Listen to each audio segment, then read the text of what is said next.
Para warga berdatangan menuju rumah Lastri yang diketahui anak pertamanya telah meninggal dunia. Mereka turut mengucapkan duka cita yang mendalam karena kejadian tersebut. Pak Bambang, kami turut berduka cita atas kematian anak Bapak. Semoga Allah Subhanahu wa Ta'ala menempatkannya sebagai penolong Bapak kelak di surga nanti. Jelas salah satu warga. Pak Bambang hanya mengamininya saja, berbeda dengan Lastri yang masih dengan tatapan kosong. "Dik," ucap Bambang. Tangan Lastri meraba-raba ke lantai, seperti ingin mengambil sesuatu yang dia kira sebagai bayi. "Anakku," ucap Lastri. Para warga memergoki tingkah Lastri dengan aneh dan penuh pertanyaan. Bambang segera menarik tangan Lastri dan berujar kepadanya, "Bayi kita telah meninggal." Jelas Bambang. "Enggak mas, bayiku masih hidup. Aku masih mendengar suara tangisannya. Suaranya masih terdengar di telingaku," ucap Lastri. "Lastri, sadar. Bayi kita telah meninggal dunia," ucap Bambang. Lastri menggeleng-gelengkan kepalanya. "Enggak mas, aku gak yakin dia sudah meninggal. Aku masih mendengar suaranya." Para warga mengira Lastri telah gila dan kehilangan akalnya. Bambang membawa Lastri ke dalam kamar. Suasana duka cita berubah menjadi sebuah pertentangan luar biasa. Lastri berteriak-teriak dan menolak untuk masuk ke dalam kamar. Dia juga memaki-maki orang tua Bambang karena diklaim telah membunuh bayinya. Bambang tetap memaksa memasukkan Lastri ke dalam kamar. Ia tidak tega manakala kehormatannya dijatuhkan oleh istrinya sendiri. Walaupun begitu, para warga telah mengetahui isi hati Lastri yang menginginkan perdamaian dalam hatinya. Dia juga menginginkan ketenangan serta keadilan di dunia ini terhadap orang-orang yang sengaja menghancurkan hidupnya demi ambisi dan keinginan butanya. Hari itu adalah hari paling terburuk bagi Bambang sendiri. Dia telah mengalami berbagai macam ketakutan dalam dirinya sendiri. Bahkan untuk menengok Lastri yang dia kunci di dalam kamar pun, Bambang tak segan. Untuk beberapa kalinya, Pak Atmojo dan Bu Sartika pun mengunjungi kediaman Lastri dan Bambang.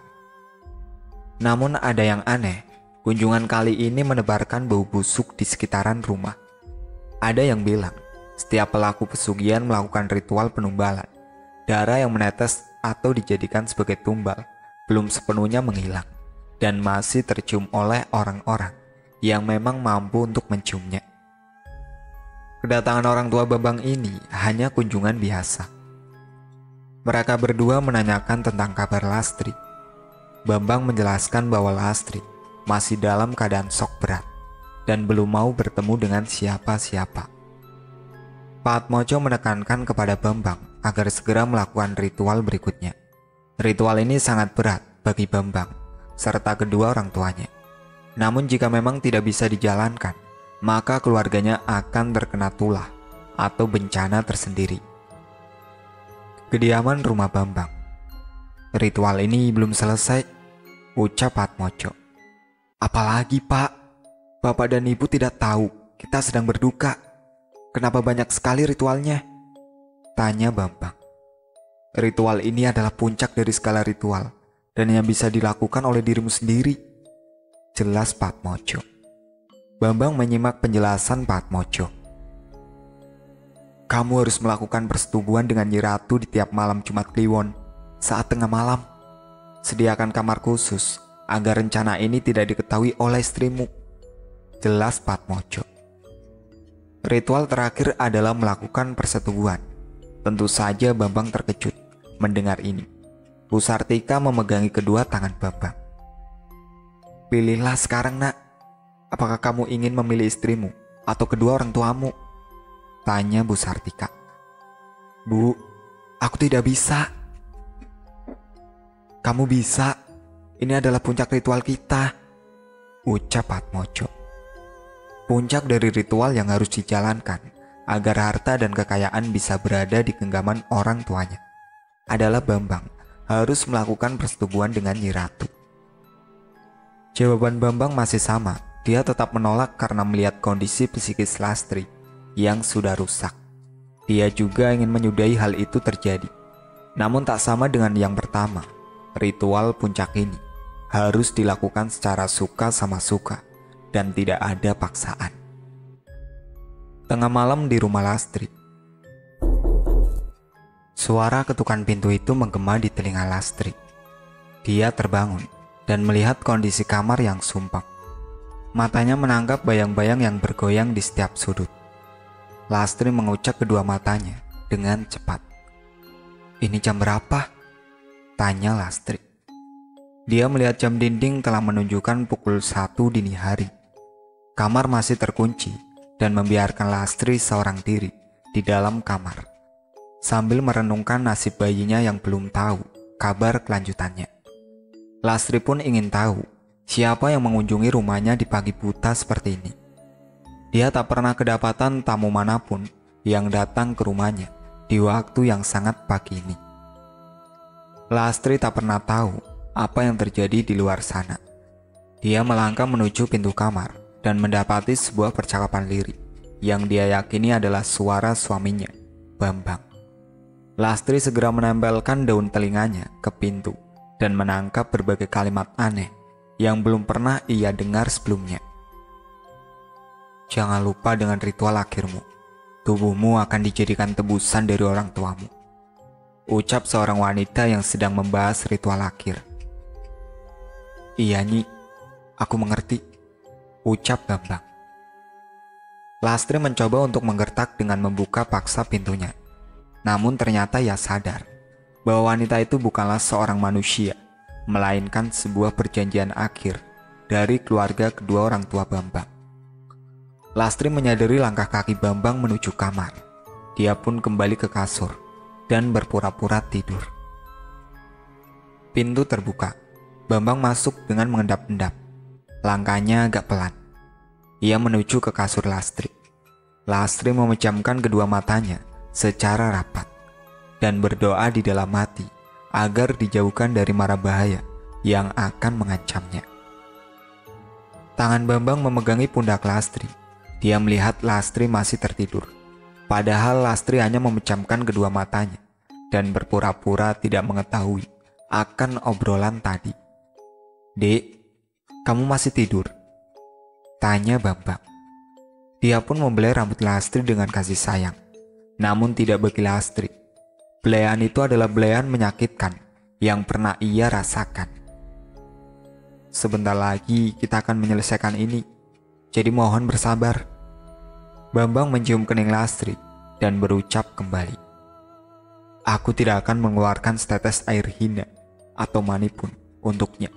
Karena persetubuhan ini adalah persetubuhan bersyarat tanpa menyebabkan keharusan untuk bernafsu tinggi," ucap lelaki biadab itu, Bambang. Nafsu tetaplah nafsu. Tidak ada yang namanya nafsu bersyarat, walaupun itu adalah sebuah perjanjian akhir dari keluarga Bambang. Bambang berjalan meninggalkan Lastri. Betapa sakitnya hati Lastri setelah mengetahui karakter sebenarnya dari Bambang. Lastri meneteskan air mata. Dia merasa ini adalah akhir dari sebuah perjalanan hidupnya. Setelah ditinggal anak pertama, Lastri akan merelakan suaminya berada di pelukan sosok wanita yang belum diketahui siapa sebenarnya itu. Keesokan harinya Bambang tidak mengunci kamar. Dia sengaja melakukan hal itu agar Lastri bisa bebas dan mengekspresikan kekalutannya selama seharian. "Dek, bangun," ucap Bambang. Lastri terbangun, namun ia terbangun bukan karena Bambang, melainkan bau busuk yang dikeluarkan dari Bambang. "Mas, kamu habis keselokan?" tanya Lastri. "Enggak kok, Mas tadi tidur di kamar yang satunya. Mas gak mau bangunin kamu," jelas Bambang. "Kamar lain? Apakah memang Bambang telah melakukan persetubuhan dengan sosok itu?" Lastri mulai berpikiran buruk terhadap Bambang. "Kok ini bau busuk banget?" ucap Lastri. "Hah? Bau busuk? Padahal Mas subuh tadi barusan mandi kok," jelas Bambang. "Mandi subuh? Tumben Mas." Bambang tidak bisa menjawab. Mandi subuh diidentikan sebagai mandi untuk membersihkan setelah melakukan persetubuhan. Lastri terbangun dan berencana untuk mengecek baju dan celana yang kemarin dikenakan oleh Bambang. "Baju sama celana kamu mana, Mas?" tanya Lastri. Udah aku cuci, Dek," jelas Bambang. "Cuci? Sejak kapan kamu nyuci baju dan celana kamu sendiri?" tanya Lastri. Bambang mencoba untuk membujuk Lastri agar tidak terlalu kepo dengan apa yang dilakukannya semalam tadi. "Kan kamu kecapean, aku nggak mau kamu kenapa-napa." Lastri tahu mata seorang lelaki yang berbohong dengan mata seorang lelaki yang jujur, karena wanita pada dasarnya menggunakan perasaan untuk memahami seorang laki-laki, sedangkan seorang laki-laki hanya menggunakan akal untuk mengetahui perempuan secara kilas balik. "Kamu mau makan?" tanya Bambang. "Enggak, Mas, aku mau mandi dulu," jawab Lastri. "Oh, baiklah, Mas antar ya?" tanya Bambang. "Enggak usah, Mas, kan biasanya juga aku mandi nggak dianterin." Bambang kebingungan untuk menghadapi Lastri yang realistis ini. "Oh iya, aku barusan mengganti air di bak mandi karena kemarin sangat kotor, jadi aku menggantinya," jelas Bambang. Lastri tidak peduli dengan kamar mandi. Dia hanya peduli dengan pakaian yang dikenakan oleh Bambang. Bukan itu saja, dia juga mencurigai sarung atau apapun. Lastri langsung menuju ke kamar mandi dan berupaya untuk mencari cara agar rencananya tidak terendus oleh Bambang. Dia pun melihat beberapa potongan bulu kemaluan yang diyakini sebagai bulu kemaluan Bambang. "Ini, sejak kapan Mas Bambang mencukur bulu kemaluan?" Lastri mengingat-ingat ucapan semalam. Dia tahu betul bahwa Bambang berbicara dengan seorang wanita di waktu pagi. Mungkin dia juga akan menemukan beberapa teka-teki di dalam ruangan yang dikatakan sebagai tempat tidur Bambang selama ia mengunci Lastri di dalam kamar. Selesai mandi, Lastri langsung menuju kamarnya dan mengganti baju. Ia juga masih mencium bau busuk yang entah dari mana asalnya. Lastri pun menemui Bambang sedang berada di depan rumah sambil menatap ke arah warga. "Dek, udah selesai mandinya?" tanya Bambang. "Sudah, Mas." Bambang bangkit dari duduknya dan mengajak Lastri untuk berkunjung ke rumah orang tuanya. "Dek, hari ini kita disuruh ke rumah ibu dan bapak. Kamu udah sehatan kan?" tanya Bambang. Setiap kali ada suatu masalah janggal, pasti Bambang langsung mengajaknya ke rumah kedua orang tuanya. Katanya ada sesuatu penting yang akan diobrolkan oleh kedua orang tuanya, terkhusus kepada Lastri. Akhirnya Lastri pun menyetujui hal itu. Namun sebelum berangkat, Lastri meminta Bambang untuk menunggu beberapa saat karena ia ingin bersiap-siap. Lastri mempercepat rencananya. Ia langsung menuju ke arah ruangan yang dimaksud. Namun ternyata ruangan itu terkunci. Aneh, baru kali ini ruangan itu dikunci. Apakah di dalamnya sangat rahasia, sampai-sampai satu orang pun tidak boleh mengetahuinya. Lastri mencoba untuk bersabar. Dia akan mencari cara agar masalah ini terkuak dan menyelesaikan segala penderitaannya. "Dek, udah selesai?" tanya Bambang dari arah depan rumah. Lastri menggagalkan rencananya. Ia harus lebih bersabar sedikit agar rencananya tidak tercium. Kediaman rumah Bu Sartika dan Pak Atmojo. Daerah tidak disebutkan. Pak Atmojo dan Bu Sartika telah menunggu di depan rumah. Kali ini mereka berdua sangat sumringah dan menyambut Lastri layaknya orang penting baginya. "Bagaimana keadaanmu? Sehat?" tanya Bu Sartika. Tumben, kenapa Bu Sartika dan Pak Atmojo sangat berbeda sifatnya? Lastri tidak memperdulikan itu. Yang pasti ia sangat mengingat betul bahwa bayinya telah diambil oleh iblis wanita itu. "Ayo masuk, Nak. Ibu telah membuatkan makanan enak untuk kamu," jelas Bu Sartika. Lastri masuk ke dalam rumah. Namun begitu ia melangkahkan kakinya ke dalam rumah, perasaannya berubah drastis. Seperti ada yang menyorotnya dari berbagai arah.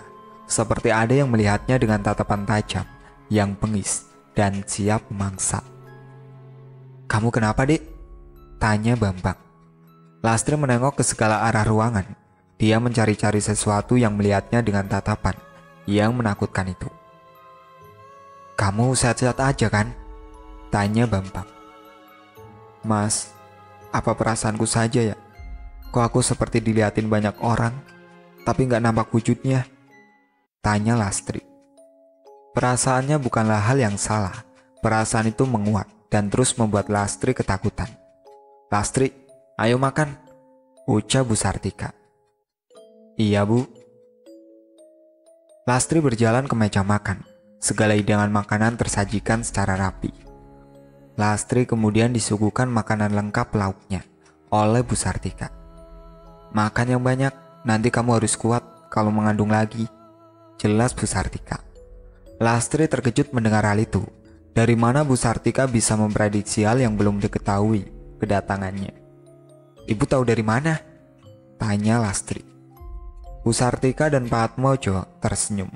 Keduanya saling menatap satu sama lain. Kita yakin sebentar lagi kamu akan memiliki anak, dan itu adalah cucu kesayangan kami, jelas Bu Sartika. Bambang kemudian meyakinkan Lastri bahwa yang diucapkan kedua orang tuanya adalah motivasi Lastri untuk berani hamil lagi. Lastri melanjutkan makannya. Dia tak peduli lagi dengan perasaan kacaunya. Yang ingin ia lakukan adalah terus bersabar dan menghadapi semua ini dengan tenang. Setelah selesai, Bu Sartika mengajak Bambang untuk berbicara empat mata dengannya di sebuah kamar. Lastri membuntutinya dari belakang. Lastri mencoba menangkap apa yang diobrolkan oleh keduanya. Bagaimana? Kamu telah melakukan persetubuhan itu? Tanya Bu Sartika. Sudah, Bu. Ingat, malam ini yang terakhir. Jadi kamu harus bisa merahasiakan ini kepada Lastri. Jika anak kedua kamu lahir, dia akan selamat, ucap Bu Sartika. Lastri terkejut mendengarnya. Rasanya baru kali ini ia menemukan manusia yang benar-benar melampaui batasnya sebagai manusia. Lastri pun buru-buru kembali ke tempat semula karena keduanya telah selesai melakukan obrolannya. Bambang keluar dari kamar bersamaan dengan Bu Sartika. Sedangkan Pak Atmojo ia entah kemana semenjak Lastri memakan hidangan yang dihidangkan oleh Bu Sartika. Dek, ayo pulang, ucap Bambang. Lastri mengiyakan. Dia tak mau berlama-lama di tempat yang tidak sesuai dengan perasaan hatinya. Entah kenapa perasaan Lastri tidak enak. Dia juga seperti memiliki perasaan buruk yang akan menimpa suaminya. Begitu juga dengan mertuanya. Malam hari di rumah Lastri. Kali ini Bambang tidur bersamanya. Hal itu cukup membuat Lastri penasaran. Ia memilih untuk tidur terlebih dahulu di awal waktu untuk mengetahui hal pasti apa yang akan terjadi. Dan kebenaran pun terungkap ketika di waktu pagi Bambang menggerak-gerakkan tubuhnya seperti orang sedang melakukan persetubuhan. Lastri menyadari itu. Namun aneh, semenjak tadi Lastri tidak menyadari kehadiran seorang wanita. Ia juga mendengar suara desahan suaminya yang begitu memekik di telinga Lastri. Lastri hanya bisa menangis secara diam di sampingnya. Secara nyata suaminya sedang melakukan persetubuhan dengan sosok yang diyakini sebagai perjanjian terakhir dari keluarganya. Setelah usai, suaminya bangkit dan mengecek Lastri apakah ia masih tertidur. Dan Lastri memejamkan kedua matanya rapat-rapat agar dia bisa menyembunyikan rasa penasarannya dari suaminya. Dek, maaf ya, aku melakukan ini demi keluargaku. Maaf dek, ucap Bambang. Ia pun mengecup kening Lastri dan bertolak menuju kamar mandi. Lastri tahu suaminya telah usai melakukan persetubuhan. Lastri pun membuka kedua matanya yang telah sembab penuh air mata. Ia mencium bau air mani di dekatnya. Dan benar saja, ada bekas air mani yang berceceran di kasurnya.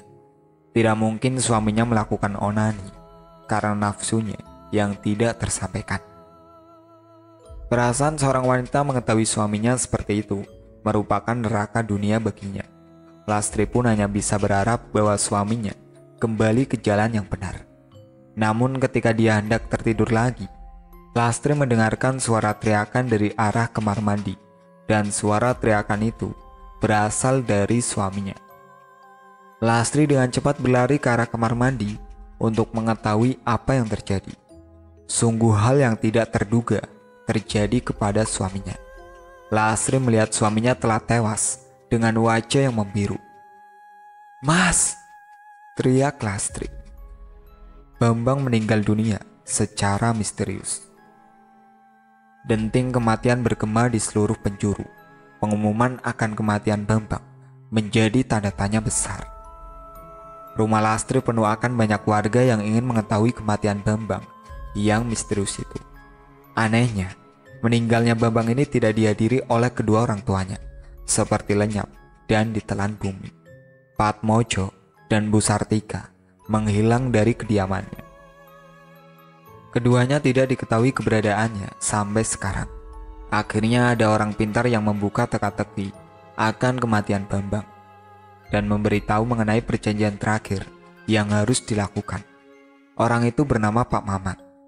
Pak Mamat datang bersama Suparno dan istrinya yang telah tahu perbuatan jahat Bambang. "Suamimu berada pada keputusan yang membingungkan. Dia terjebak oleh perjanjian kedua orang tuanya. Persetubuhan yang dilakukan suamimu bukanlah suka sama suka." Jelas Pak Mamat. Maksudnya Pak?" tanya Lastri dengan nada sedih. Istri Suparno mencoba menenangkan Lastri yang sedang berduka itu. "Suamimu menyayangimu. Dia melakukan persetubuhan itu dengan ketidaksukaan hatinya. Ia menjalani hal ini agar kamu selamat." Jelas Pak Mamat. "Jadi suamiku mengorbankan diri demiku?" tanya Lastri. Benar, kedua orang tuanya telah ditarik ke alam lain karena melanggar perjanjian terakhir itu. Cobalah untuk memaafkan suamimu. Aku yakin dia sedang bersedih. Jelas Pak Mamat. Lastri tidak kuasa menahan derasnya air mata yang akan menetes dari kedua matanya. Ia merasa gagal karena tidak bisa menjaga suaminya. Dan untuk bayi yang ditumbalkan, kedua bayi itu adalah syarat awal. Jadi berhati-hatilah untuk tidak terjerumus ke dalam pesugihan tersebut. Lastri diminta untuk menjual rumah itu dan kembali ke orang tuanya, karena rumah itu telah tercemar oleh bau busuk yang belum juga menghilang. Akhirnya dengan terpaksa Lastri menutup masa lalunya dengan menjadi pribadi yang kuat. Cerita ini merupakan kesaksian hidup seorang narasumber yang tidak ingin disebutkan nama dan juga daerahnya. Pelajaran dari treat ini sangat banyak. Intinya, harta tidak menjamin kebahagiaan. Yang menjamin kebahagiaan adalah ketenangan dan kenyamanan dalam menjalani hidup dan mampu beribadah dengan Tuhan dengan sebaik mungkin. Itulah akhir cerita bersekutu dengan Nyai Ratu. Sekian dari saya. Wassalamualaikum warahmatullahi wabarakatuh.